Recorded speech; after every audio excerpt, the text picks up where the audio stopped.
They need to go up, assuming so. All good. In the right place. Cool. Yeah.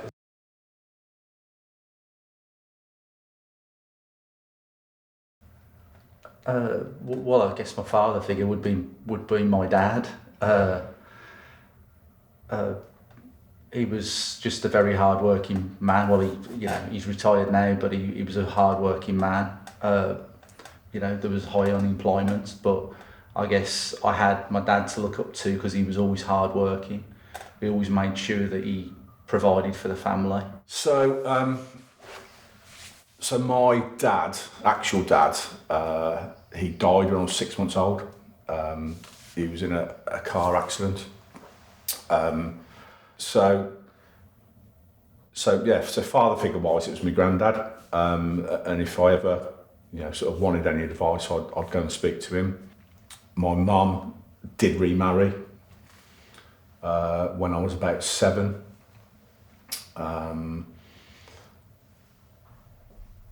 Unfortunately, he turned out to be an alcoholic, a bit of a bully.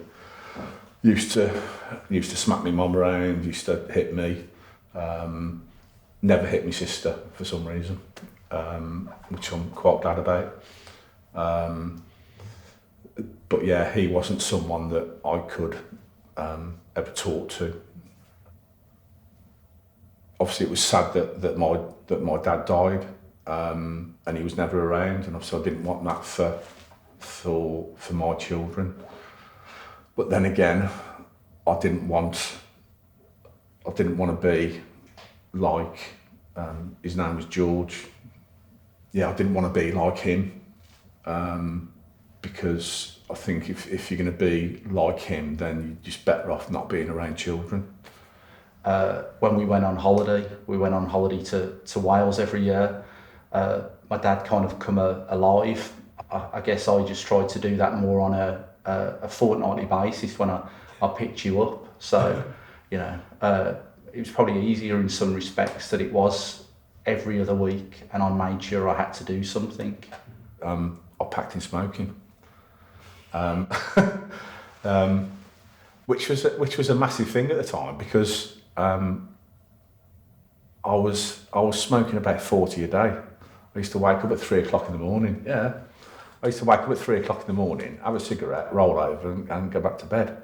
I'd never even get out of bed to do it. But I didn't want to smoke around kids because not only are you responsible for yourself, but you're responsible for someone else as well.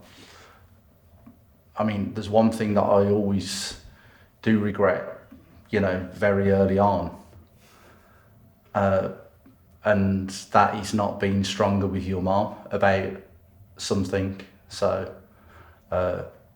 What's that something? It's your surname, so it's always something that grates on me that your surname isn't my surname. And me and your mom had massive arguments about it. So I don't think it's really something that I regret about bringing you up, but I think I regret not making more of a stance to your mom and saying no. And I think it's probably a macho thing, but it's something that I still don't like to this day. Yeah, I think certainly when we were going through our troubled years, I think maybe I could have been, I want to say, adult about it. Yeah, because I think probably at sometimes you did infuriate me. And I think what happened was that I would come down to your level and sort of react instead of being an adult and parenting. There were times where I felt like you didn't want me around. So, like Christmas Day, when I proposed to your mum, I put that ring in the cracker, and sort of your mum pulled it apart, and we did the whole, proposal thing, and you started crying. Yeah, maybe we should have spoken about that at the time, and got to the bottom of why that was. I always think that Mark's been like a good guy, so he's always been really approachable. I think we've got a good relationship, and I think actually I've said at times I think I've got a better relationship with Mark than your mum, because he just seems an approachable, nice guy. He's a Villa fan, which isn't good, but but overall I think he's a really nice guy. So I think we've got a good relationship, and we've had some good talks over the years. As far as I know, I think we're getting all right. We don't really see that much of each other. Yeah, I mean, if I see him in the pub or buy him a drink, I've got nothing against him. He's always done all right by you, which is the main thing. There always is some jealousy. There is, but I think as I touched on before, I think the fact that when I met him, I realised he was a nice guy. That actually, I kind of trusted him. If there was, he never said anything to me, and he never come across as though he was. And from my point of view, no. I don't think there's anything to be jealous of. I think it's just somebody that supports you, and somebody that's approachable, and somebody that's like not just a dad but also a friend.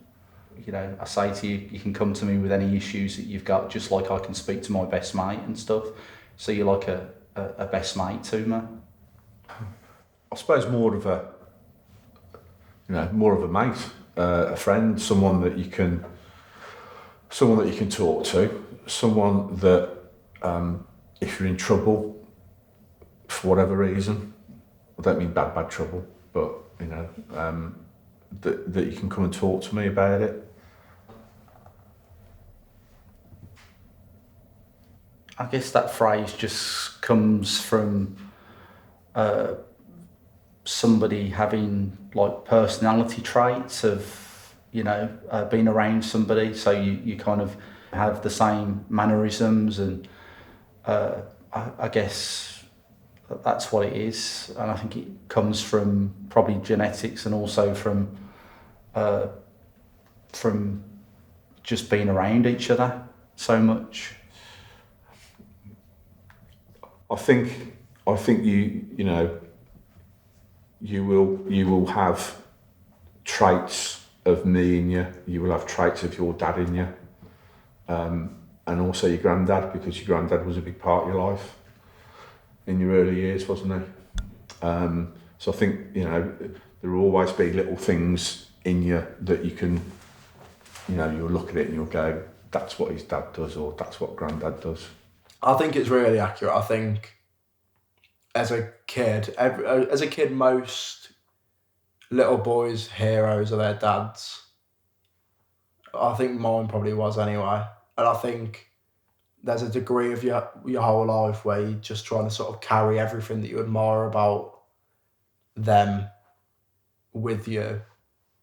And I think I've done that, but I've got to do that with multiple people.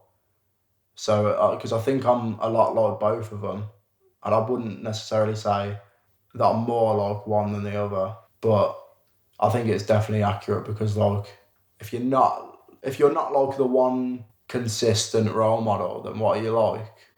Obviously, I'm my own guy as well. There's so much about me that's not them.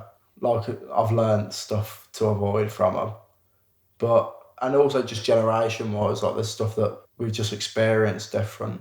But I think it's pretty accurate. Yeah, like father, like son, like fathers, like son.